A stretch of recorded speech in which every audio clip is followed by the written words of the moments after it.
Welcome to our panelists. And the first question I wanted to ask, and maybe we could start with you, Chairman Nelson, is just to get a brief picture of what our grid situation is. You know, we kind of hear a lot about the strains on the grid, and do we have enough power going forward? But there have been some positive announcements recently, some new natural gas plants, and perhaps some new numbers out of ERCOT, the grid operator. So I was just wondering if maybe the panelists could kind of describe the situation and sort of how problematic it is. And by the way, I've warned the panelists that I'm going to be jargon police here. So we'll try to do our best to talk in good English. So well, first of all, I would say that's a hard job to be jargon police in this industry. I guess if you look back about a year and a half, ERCOT sets the reserve margin in Texas, and of course the ERCOT area of Texas, which is 85% of the load in Texas, is its own ISO. So unlike all the other areas of the United States, the continental United States, Texas is its own market. And that comes, and I think that was a good decision. It shows the independent streak that Texas has always had. And it provides a lot of opportunities, but it can also provide challenges. So under the leadership of Pat Wood and the legislature in 1999, they restructured the industry, and we have fully competitive wholesale and retail markets. And we have had since 2002. And it's resulted in very vibrant competition in both industries. But about a year and a half ago, when we look at the reserve margin that ERCOT predicts in the coming years, it was showing that in the years like 2014, 2015 and out, we are not going to meet the reserve margin, the target that ERCOT sets. Right now, I think the numbers are about 11% for 2014 and 9-something for 2015. So we put our hats on. The market has gone through iterations as it's matured, and we've had to do some tuning, and this, I guess, would say is another step in that process. It's not an indication that the market's failed, but we've taken a number of actions, most of which have been to offset the administrative intervention that's necessary to keep the lights on. So, and with that, I'm going to just stop and let the other panelists talk, because I could talk for the whole hour. Nobody wants to hear that. Michael, why don't you go Okay, next? so I always have something to say. So it seems like the grid this year is showing record demand. There's a lot of power that's being demanded, and the generators are meeting the needs, which is great news. But it also seems like this year, and David, correct me if I'm wrong, that no one's making any money. So unlike most years where the demand's very high, usually the prices go high with it, so you make more profit, which sends a sign to build more stuff. But this year is a little different, that the demand is high, but prices are still low. So we, the consumers, benefit, but the generators get in a pinch. And so it's harder for you to get the market signals you need to build things. Is that correct sort of monitor? It seems like prices are lower this year than last year, for example. I think that's right. So in jargon-free world, it's tough for me, but in the Texas market, we're highly correlated with natural gas prices. Electric prices are.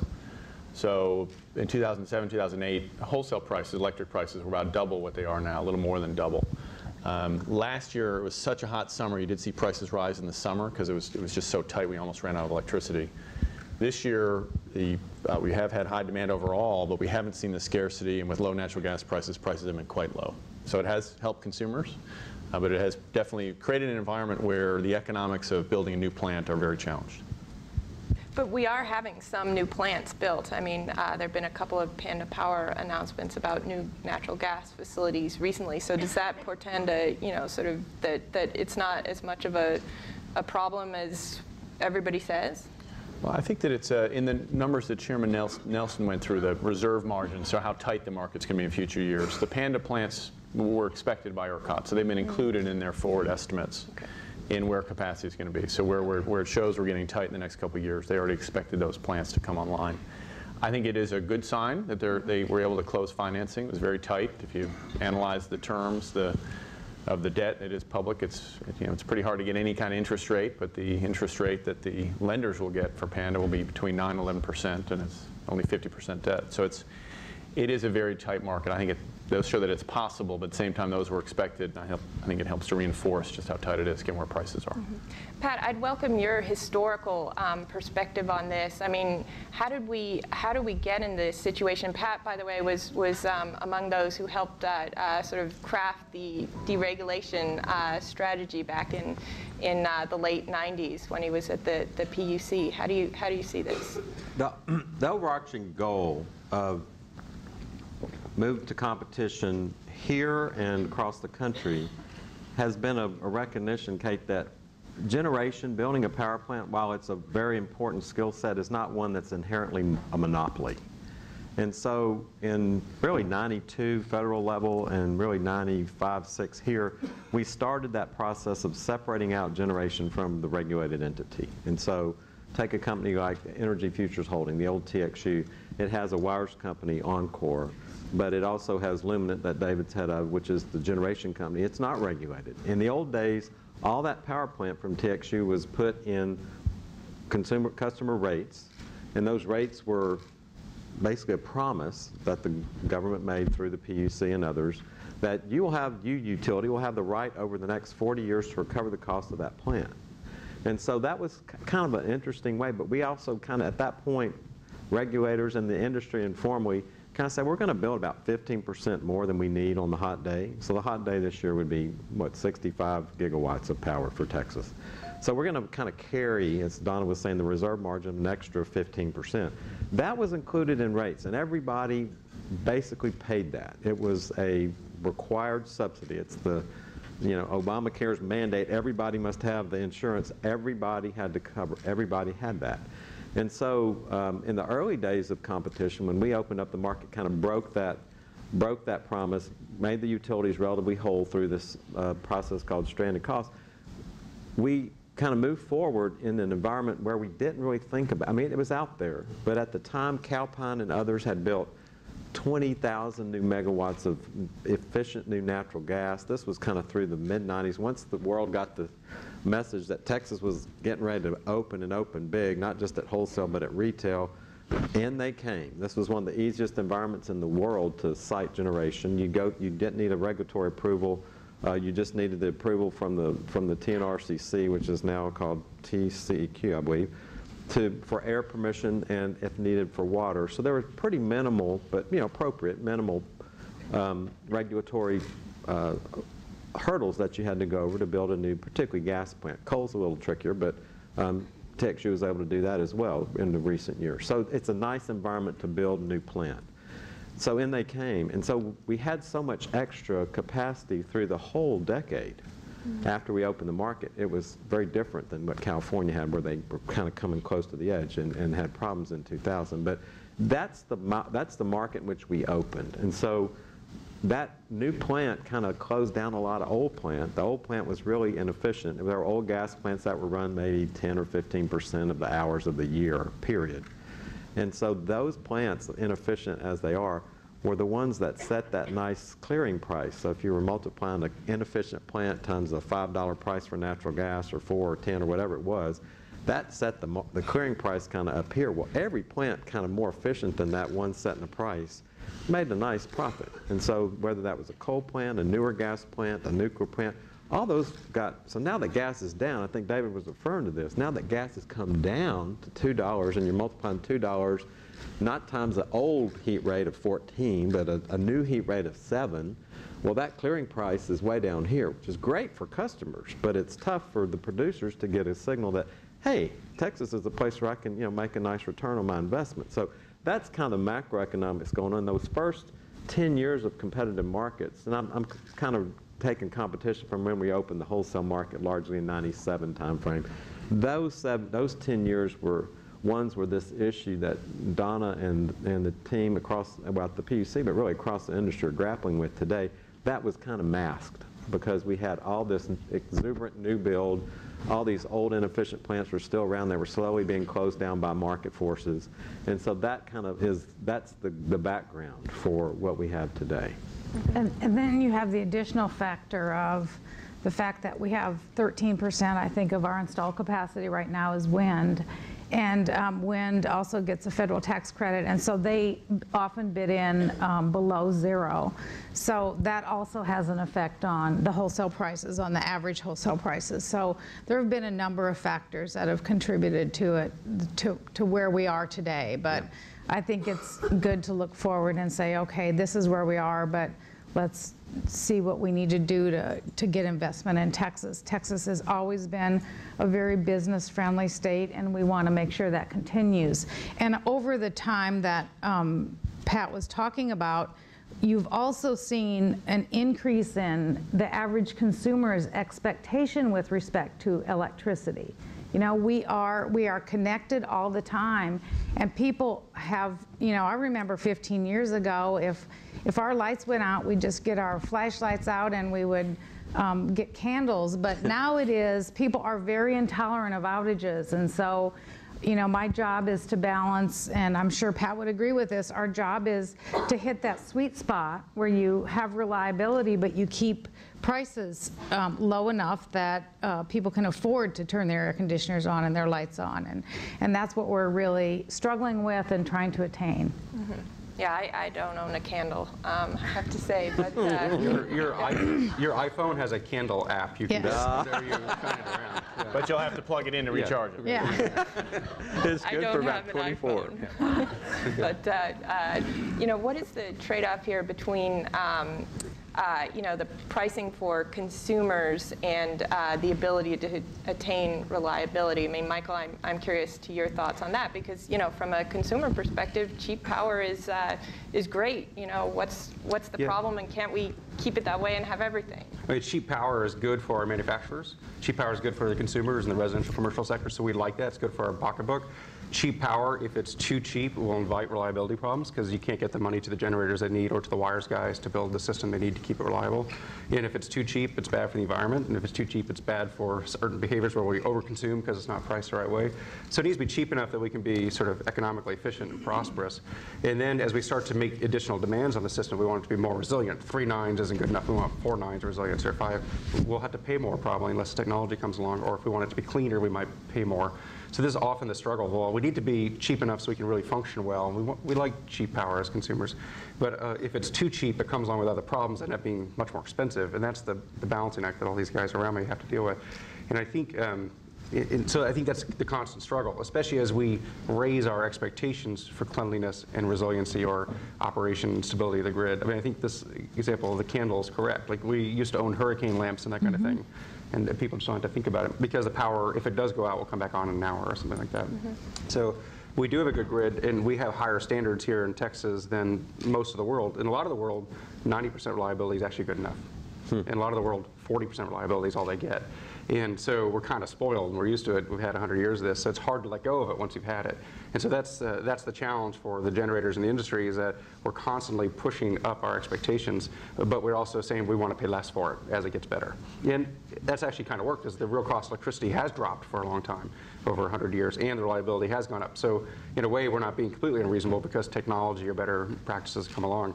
But it is kind of a conundrum, and it puts everyone else in a pickle, we finicky consumers, I think.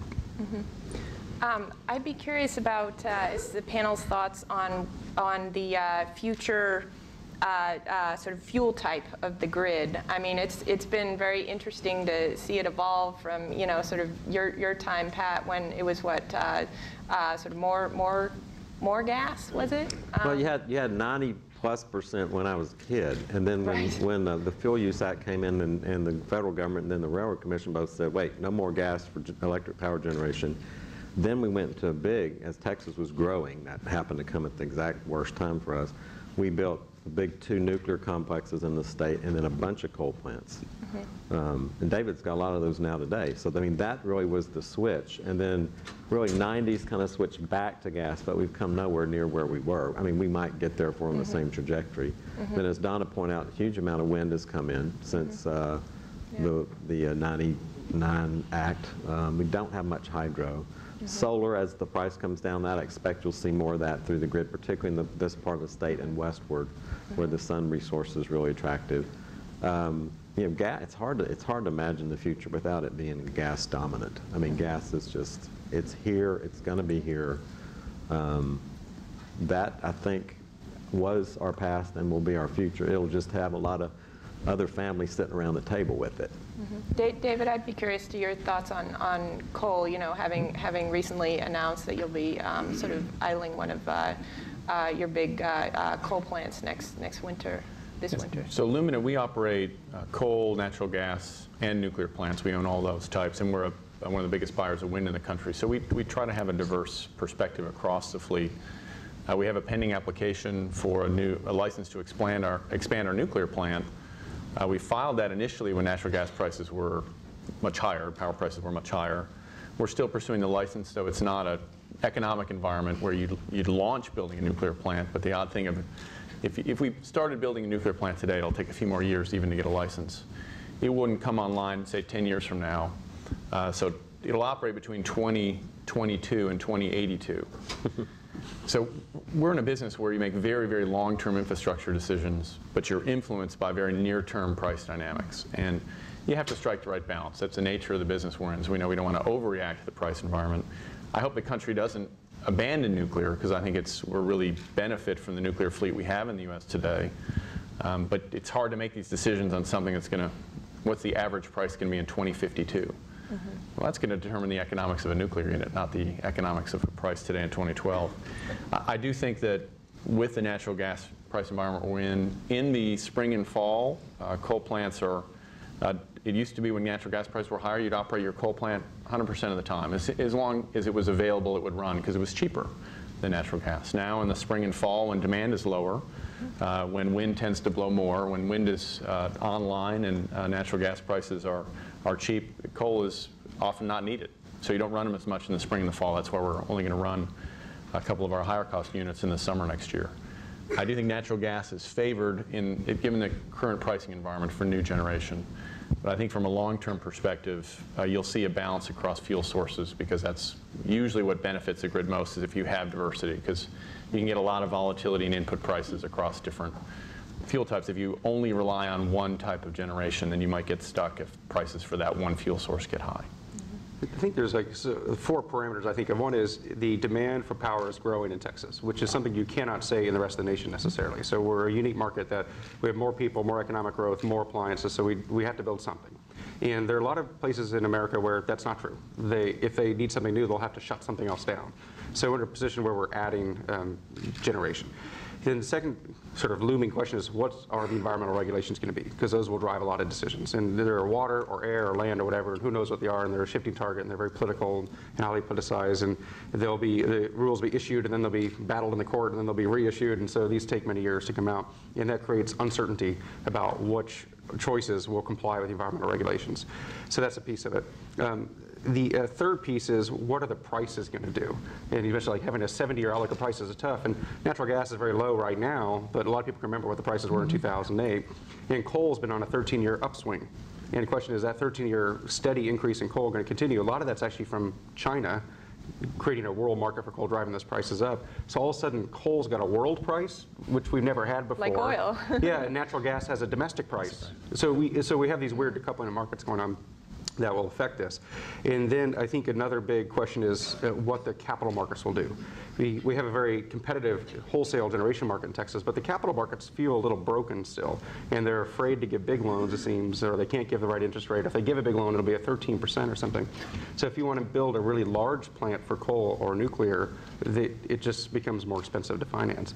And so it seems like the capital markets aren't necessarily preferring cleaner or domestic, but they're preferring smaller, more modular, which is solar or wind or natural gas or other things. So the capital market's a big player in this, and it seems like they don't want to give a $12 billion loan these days. And so I think that will affect the decisions even more than the environmental regulations, at least in the near term. I'm curious how far you all think we can go with solar. You know, the solar folks seem to be, really pushing the idea that solar is a way to meet peak demand, which is, of course, a real need in this state. And so in that sense, it's different from the West Texas wind. And Pat, you've been working on some solar. We've talked about that. And where do you see this going? One of the nice things about solar, and it's not totally direct, I've got solar in my house now, and combined with my smart meter, thank you, Donna, for giving us smart meters, and the PUC pushing that about 10 years faster than it would have gotten here. I'm glad you like it. A lot of people have problems with it. Well, I don't think it'll radiate my children or create Okay. odd pets on the side of my house with and I don't mind. You can learn a lot by putting something in front of an existing house without a smart meter if you want to invade somebody's privacy anyway. So if my use of electricity is of interest to somebody, have at it. You can have my but I did notice that my house peaks, and this is a residential. So in the aggregate, we really do peak, and you get there's a nice app for the iPhone that ERCOT puts out that I would recommend everybody to get because it's A, free, and B, a nice little nudge when they want you to conserve. That really helps make Donna's job a lot easier. So, but it shows you where the kind of bid curve is from the day before prognostication of load, and then it shows you where the load is. And we do peak around 4 or 5 o'clock throughout the year. Some months more than others, but generally in North Texas probably a little earlier than South Texas. But the solar resource kind of really moors around on my house. I get a little app for that too from SunPower, but probably really more in the midday. So you've got a little bit of a time dislocation. Not a bad one. It's better than the wind resource. Not as good, of course, as coal, nuclear, or gas, which are controllable by a man or woman, but the solar thing in the afternoon, it starts to look, the economics start to look better. And the solar companies are seeing this in California and Arizona, where you've got a really good solar resource, similar to what we have in West Texas, where you would have some symmetry between when the prices go up, which is afternoon pricing. You know, if you get over $100 a megawatt hour, i.e. 10 cents a kilowatt hour, you're starting to get into the price where solar starts to make sense. Now, solar gets a nice 30% subsidy from the feds that's going to last till mid-decade, and then it'll go away. But I think with competition in the world market for solar, you're going to really get to grid parity at that price. Now, customers, generally, even in the fully open market we have here, you still get that annual price. So you get the 8-cent rate or 9-cent rate that's kind of prevailing out there. That doesn't send a great signal to the customer that, hey, the middays when it's really costing the system, costing you a lot. And so until we get real-time pricing, and the big customers have that and have had that for a long time, but until the mass market gets real-time pricing as a routine part of doing business, which may never happen because it might be too complicating for that typical customer who doesn't want to worry about it more than once or twice a year to get. But real-time pricing would really probably help solar the best. Barring that, I think it's going to be bigger projects that munis and people that are buying under contract. PPAs, Austin, San Antonio did probably the biggest deal in the country with a solar company recently to go add 400 megawatts. So it'll come. I think it'll come slower than the wind influx came. The economics are not quite there yet, but you know, I think they'll be there by the end of this decade for sure. But I don't know if your question means near-term, Kate, or if it means, you know, by the time my kids graduate from high school. Well, yeah, by then I think you'll see a lot more solar probably in the world. But you know, to build a solar plant, you know, David wants to put up a new gas plant. Gas typically about 800 megawatts or so, kind of for your kind of basic unit. 200s add up to 4. That's a lot. If you're doing that much solar, that would be a tremendously large project solar-wise. So it'll come in, but in much smaller little bits. I like what Michael said. I think those smaller little bits are pretty easy, much more attractive to financiers to put on. But it's part of the mix. I think, like Dave was saying, it's nice to have that mix for managing the grid. It's really nice to have yet another resource here that we didn't have 10 years ago. And I think that's partially the customer's resistance to embracing those real-time pricing products, because they are out there, I think is because of the low prices we have. I mean, I think low prices are great, but I think as long as customers can pay their bills, you know, fit it into their budget, they're less inclined to go out looking for ways to save money. So if you and it fits in the same way with demand response. Demand response, really 70% of our peak demand. If you look at our demand on peak last summer was around 68,000. And if you look at the spring and the fall, it's around 30,000. So, and if you look during the peak of the day, it's a very big increase. So we have an opportunity to shave some of that peak off with demand response products. But what we've seen is that customers really haven't seem to be all that inclined to embrace those, even though we have had smart meters rolled out. So I think it's something that will happen over time with solar. But I think a lot of the things that are driving the pricing have an impact on things like real-time products and solar and other technologies that benefit from that peak price that customers really don't see. I wrote an article in 2010 in Solar Today where I boldly proclaimed that within a decade Texas would lead the national market in solar. So we got 8 years left to see if I'm an idiot or not. And at the time well, maybe we already know the answer, but I won't know the answer for 8 years. So at the time, if you listed the top 10 states for installed solar power in America, Texas wasn't even in the top 10. It was California #1 and New Jersey #2. And that was actually the motivation. It was like New Jersey is a small, cloudy state, and they've got a lot more solar than Texas, where we're a big, sunny state. And so I started looking into it. I thought, okay, actually, I think we're going to do for solar what we did for wind. Like you said, the same exponential growth, although not to the 10 gigawatts in a decade, maybe a gigawatt or something. But I think we'll see exponential growth. And the reason why I think solar will do so well in Texas is because we've got a lot of photons. And you tend to build solar plants where there's solar, except New Jersey is the one exception. And Germany is the other exception. But Germany pays so much for power. They have other motivations, I guess. But anyway, so you tend to build solar plants where the photons are. We've got a lot of cheap, flat land, which is a better place to build solar than, say, in California, where it's mountainous and expensive. We have the transmission line capacity, or we will have it soon. And that transmission line capacity is good for wind at night. Could be shared by solar during the day, perhaps. We have natural gas on the grid that could serve as firming power when the solar is not there. And a lot of states, like Illinois or Indiana, if they want to build solar or wind, have to build the natural gas, too. We already have that built out. So, and then we have this growing demand overall, like I mentioned before, and we have growing peak demand. So we have very good market fundamentals for solar here compared to a lot of other states, which is why I think it will take off.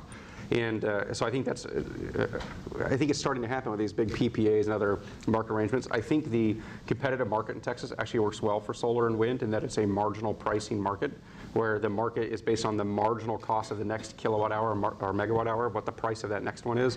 The bid isn't really the all-in cost for the power plant all the time. And so solar, which has a marginal cost of 0, competes well in that kind of market if you can afford to build it in the first place. So solar is kind of like nuclear. It's very expensive to build, but then really cheap to operate once you have it. Now, nuclear and solar both get offended when I say that, by the way. So the nuclear guys hate being compared to solar and vice versa. But I think our competitive markets and those other fundamentals look pretty good for solar. So I think it'll take off here compared to a lot of other states. It's going to be hard for it to reach the levels of wind or the other fuels in the market, but I think we'll see some penetration. Mm-hmm. David, I'd be curious as to your thoughts on some of these sort of newer, so to speak, technologies, solar and also demand response, from where you sit at Luminant, what kind of a role do you think they could play? Well, I think it's been a great discussion around solar. The reason why New Jersey has such a high level is that they have a very big state subsidy. So right now, if you map where solar installations are in the U.S., they map with photons, so where they're but also they really map with where state subsidies are. And typically they're also in states that have much higher average rates for retail electricity. So New Jersey is, I think, close to double. Now their average usage is lower. They don't have the same air conditioning load that we all have at our homes, but they have a much higher rate. So they've made those choices in those states. Right now, as I think Pat mentioned, solar is still relatively expensive. So it's hard to compete, but it's hard for all new generation, as we've been discussing. I do think over time, you've seen the cost of solar dropping. You'll see more solar come in, but it will take some time. And the Texas power market is just so big. The Texas power market, if we were a country, would be the 11th biggest. We're between South Korea and the UK. I won't comment on the politics of whether we are. I'll leave that to Chairman Nelson. But we're bigger than UK or Italy, and so we have one of the big installations, that solar installation for San Antonio. It'll be a couple hundred megawatts. It'll be a very small percent of our grid just because we're so large. So it's going to take some time. And I think with where prices are, just like every other source of new generation, the economics are still a little challenged. But I do think that you'll see that kind of development happen over time. Wind has done very well in Texas because its economics are a little better. And we have such a great wind profile in West Texas. We invested in the infrastructure for the transmission, which is a real constraint in other parts of the country. The saying goes, if you want to have wind generation, you have to love transmission, because you need the transmission. Because typically you're not going to put the big wind farm right in the middle of the city. And that's not where the wind blows. So we've invested in that. As you see recovery in power prices, I do think that wind you'll see continue to expand in Texas. So we've got a good profile terms of photons and wind for Texas, it'll be part of the mix for us.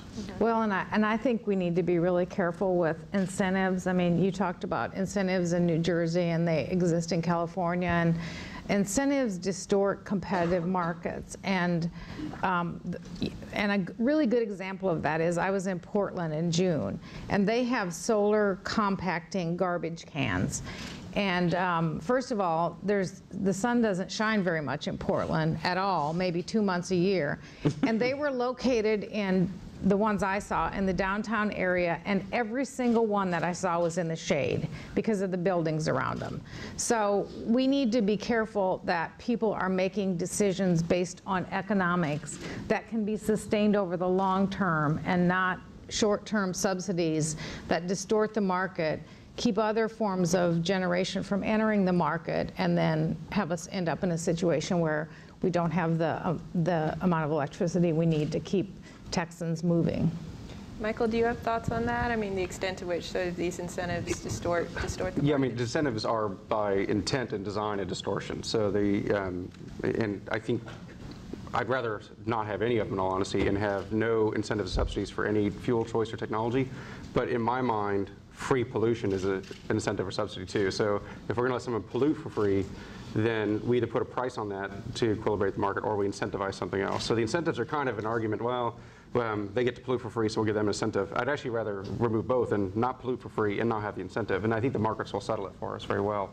And so the economists talk about that in terms of the market externalities, the things that are external to the market that aren't priced into the market, which is like emissions, or in some cases land disturbance or ecosystem impacts, that kind of thing. And by the way, the renewables have those too. Land and solar have a lot of, the land impacts from solar and wind are very large. So if you price the ecosystem impacts on all of them according to the amount by which they impact, I don't think you need any incentives. I think it will settle out. And I think you'll settle out to a diverse portfolio. I don't think there'll be one answer. And that portfolio will be different in different parts of the state, depending on what the resources are. And I think it would tend to be cleaner. And I think we'd get there. So I actually would rather not have the subsidies or the tax credits. I think they are market distorting. I think they're subject to political whim, which means I might be there one year and not the next, which makes it very hard for a generator making a 70-year capital asset decision to have the politics change every year. So I'd rather not have any of that, but then price in those externalities. And the externalities in Texas we tend to think of are really environmental, but they're also like national security externalities in the liquid fuels markets. Of course. So I've been hearing a lot about, sort of when we talked about solar, it's still difficult for it or other technologies, even coal, to compete sort of year-round with natural gas. I mean, so that raises the question, Pat, of how long natural gas is going to be cheap. I'm going to take notes on this one. Yeah, go make money off of my next comments, folks, and you'll be living in a trailer. And there's nothing wrong, not that there's anything wrong with trailers. I just want one of those food trucks from out here to come home with me to Houston. The shale gas issue, and let's think about subsidies, because I worked at the Railroad Commission as a staffer before I got on the PUC, and one of our jobs was to certify under a then expiring federal tax credit program under Section 29 of the Income Tax Code, the capability of formations in Texas to qualify as either tight sands or shale gas formations.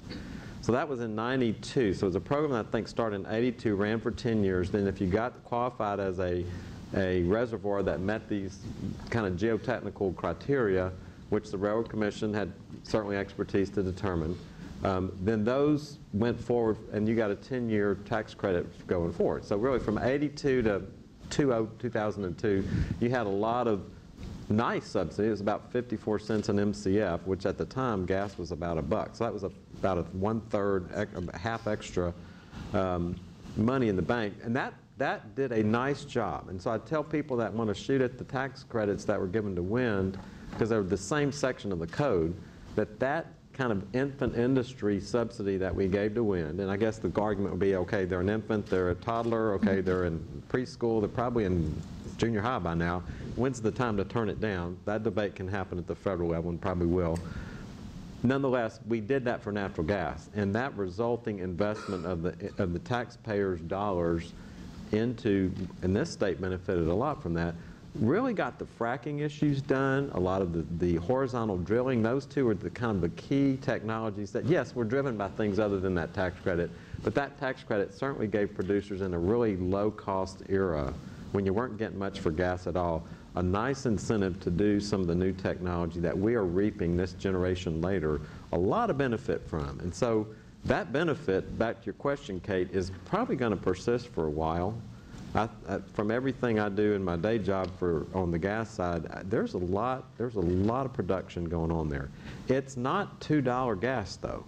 It's $3, $4, $5 gas that's the economic kind of crossover point. So that's above where we are today. And I think when the markets kind of equilibrate there, we'll probably be in a lot healthier shape where you're getting the right price signal being sent for gas. But much like we did with the exuberance, there's a lot of exuberance in the shale gas. And as a second and final thought, a lot of people are drilling for oil in this state. And you hear Barry Smitherman talking a lot about this in his new job. There's a lot of oil production here that we didn't have 2 years ago. Yeah. Well, oil doesn't just come out as oil. It comes out with a lot of gas around it. So you're pulling up oil to get that $90 pop in your wallet. There's a lot of gas there that's probably not worth anything to you because you're already getting your $90 for that. So you kind of throw the gas into the network here. That suppresses the price of kind of regular natural gas as well. So you've got, and I was told that that's about a 25% of the gas flowing in the intrastate grid, I don't know about the national grid, is associated gas. Is gas that's produced when you produce oil. And in other words, no one's really getting economic price signal for all that gas. That's flooding the system. As long as oil and gas are kind of at this different level, I do think we're going to have a lot of gas flowing in the system that isn't kind of driven by a price signal. So it's not a subsidy, but yet it's that same distorting thing that Donna rightfully is concerned about, that the signals aren't really true economics. It's not government intervening, it's nature, but nonetheless it's a challenge for us to look forward on gas and see when is the price going to hit kind of a natural level where the marginal price of production equals the clearing price of the resource. I hope it'll be soon. I mean, as a consumer, I want it low, but as a kind of energy person, I want it to be at the healthy, correct level, and so that level is higher than where we are today. But I do see, Kate, I don't see from the production level data, the reservoir data, all the stuff that I see, both public and proprietary, that that's going to be abating anytime between now and the end of the decade. So cheap gas is here. Cheaper, not probably cheaper than today. I think it will kind of level on up, but this is where you can live in the trailer or the mansion. I don't know if that's $4 next year or $3.50 or $5, but pick your number. It's not going to have a 2 in front of it anymore, though. I think so. I would say that it's going to go up to around $4 or who knows, somewhere in there. That's almost a doubling. So I would say that will feel to us today, who've already forgotten 2008, that'll feel expensive, the doubling, but it's still cheap compared to the $14 gas back in 2007, 2008. There are a couple of reasons why the prices should go up in the next 1 or 2 years. First of all, if you talk to the natural gas operators, they say nothing cures low gas prices like low gas prices. That low gas prices make us lose our shirt, so we're going to shut in production and produce less, and that will tighten supply. Also, low gas prices inspire people to use more gas, so we're going to build gas generators that burn gas. We're going to have people trying to switch from oil to gas and coal to gas or whatever. That will drive up demand. At the same time, we have a recoupling that will happen in the next few years to the international markets for gas. Right now, we're so well supplied in the United States, we have a domestic price for gas, and then there's a global price for gas. Our price for gas is $3. The global price is $10 to $12. And as a consequence, we're going to try to find ways to export our gas from here to those other markets to make more money, and that will couple us to some degree and put upward price pressure on. So there are a couple of reasons why there'll be upward price pressure. And then the one main reason for the downward price pressure is we're getting all this gas for free from the oil guys. So how those play out will be tricky to see, but I suspect it goes up a couple dollars in the next few years. I've seen fertilizer plants come, the demand side's a big one. I do, John, back. I'm going to quote you, John Fainer's old friend, and he mentioned, when Austin converts from coal to gas, then gas prices will go up. It's just a truism that, what happens here at the local utility kind of drives stuff. Demand is people are going to hop to gas. There's a nice gas-fired the motorcycle yeah. that Campbell and I have a little eye on as we walk out of here, but if it disappears, you know where to look, either Dallas or Houston. But there's a lot of new uses for natural gas that I think are exciting. I mean, they were what we were talking about when I was a staffer at the Railroad Commission, and T. Boone was pushing natural gas fleets across the state. finally that was back when it was $1. And I always worry, well, if it didn't work when it was $1 an MCF, why is it going to work now when it's 3 or 4? But it's because, the competing price for oil is more than 4x as well. So maybe we'll, but I think the demand pull is going to definitely be up. You see that on every trend is demand for natural gas, not just from the power gen sector, which is a big one, but from the other uses of natural gas across the economy. Fertilizers are coming back from Malaysia and Gabon, or they're moving back here to the United States because of the access to cheap natural gas. That's great. That's great for jobs. It's a great story. But it also kind of helps this low price issue, which is nice too. Yeah. Well, great. This has been a great discussion, and now we've got maybe 10, 15 minutes for questions.